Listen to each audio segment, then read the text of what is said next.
gerade im Octopod im Barrio oben und uns hat jetzt die Polizei eigentlich komplett umstellt und so langsam räumen sie alle Baumhäuser aus und so ein bisschen warten wir eigentlich nur noch drauf, dass sie gerade auch jetzt hier raufkommen und hoffen natürlich, dass sie das heute nicht mehr schaffen und wir noch eine Nacht hier bleiben können. Oben haben wir ein paar Walkways, haben Traversen, wir haben die Baumhäuser miteinander verbunden. Es ist eigentlich ein großes Klettergarten-Kunstwerk, was da oben hängt. Viele Leute auch schon oben, die da relativ entspannt auch, glaube ich, haben. Ja, es geht um Protest, ne? Es geht darum, jeden Baum zu schützen. So. Und wenn wir das clever machen, dann können wir den Cops auch richtig viel Zeit abnehmen und ein bisschen mehr dafür sorgen, dass Aufmerksamkeit auf das Thema Klimaschutz, Klimagerechtigkeit, Ökosysteme kommt.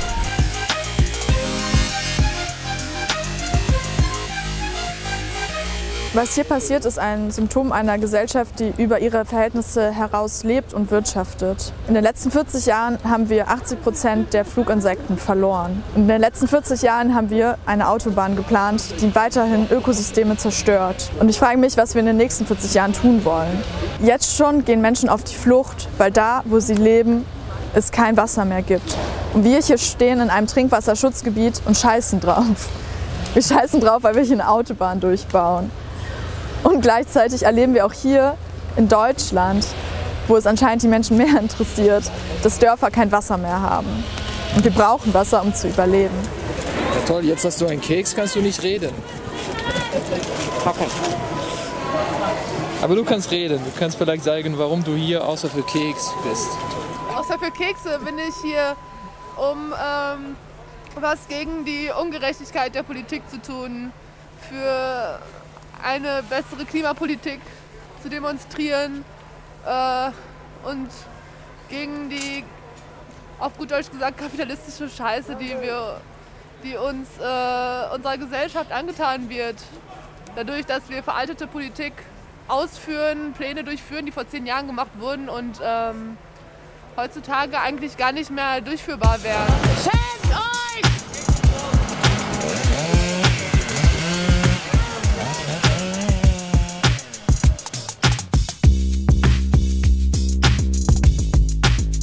Überlegt euch das vorher, wo ihr die Autobahn lang baut oder überhaupt so eine fucking Autobahn hier bauen wollt.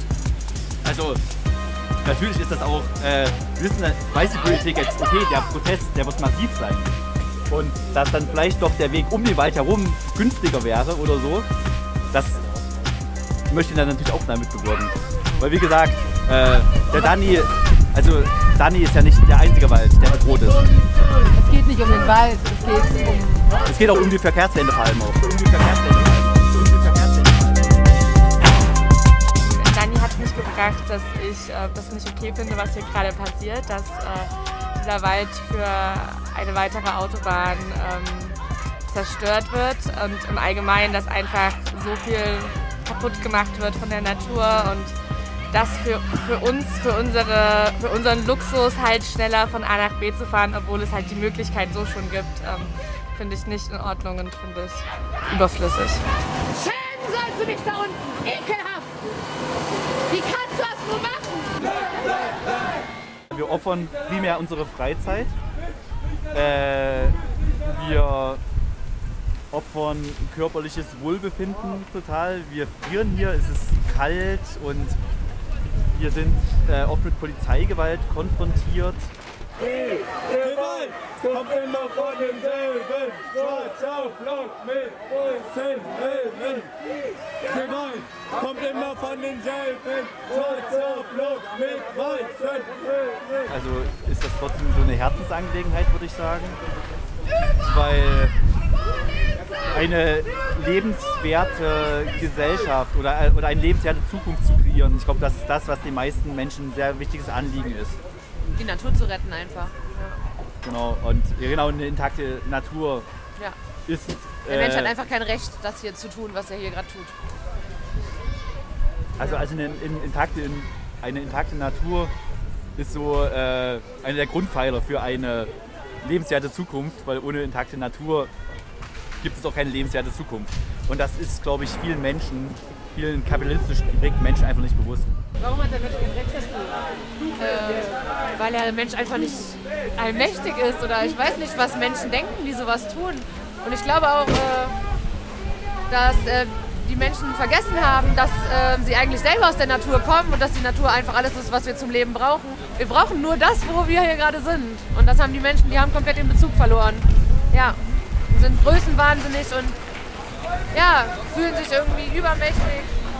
Ich glaube, das wird noch eine ganze Weile dauern, weil man ja bei den PolitikerInnen nicht wirklich sehr viel Einsicht bzw. Willen sieht, die Lage der Menschen und der Umwelt zu verbessern. Und deswegen denke ich, dass noch einiges an Revolution und Veränderungen passieren muss, damit wir in einer gerechteren Welt leben und ja, einfach bessere Umstände für unseren Planeten, aber halt auch für die Menschen und die Rechte der Menschen in allen Teilen dieser Welt irgendwie ja, hinkriegen können. Also eigentlich ist das schlimm, dass wir hier sein müssen, aber wenn die Politik so eigentlich so wissenschaftsfeindlich, so zukunftsfeindlich ist, irgendjemand muss es ja machen. Und das sind dann wir in dem Augenblick. Und das ist aber echt erbärmlich. Weil die Wissenschaft sagt seit fucking 40 Jahren, was die Fakten sind. Die Fakten liegen auf dem Tisch und es interessiert niemanden.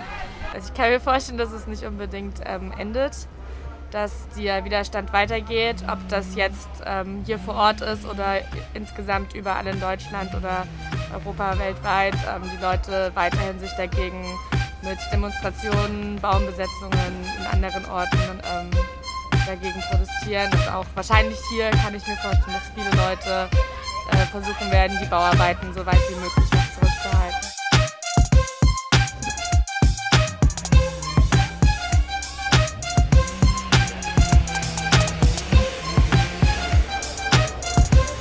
Die Menschen, die sich hier für den Erhalt des Dannröder Wald einsetzen, sind geprägt von einer unglaublichen Entschlossenheit. Und wir halten das durch, weil wir diesen Wald lieben und weil wir diese Welt lieben und eine Hoffnung haben, dass ein anderes Leben möglich ist. Ein Leben, was ein gutes Leben für alle bedeutet. Und deswegen halten wir das durch, obwohl wir vielleicht 200 Aktivistinnen sind und einer riesigen Staatsgewalt gegenüberstehen. Aber wir können das durchhalten, weil wir daran glauben und weil wir einander haben. Wir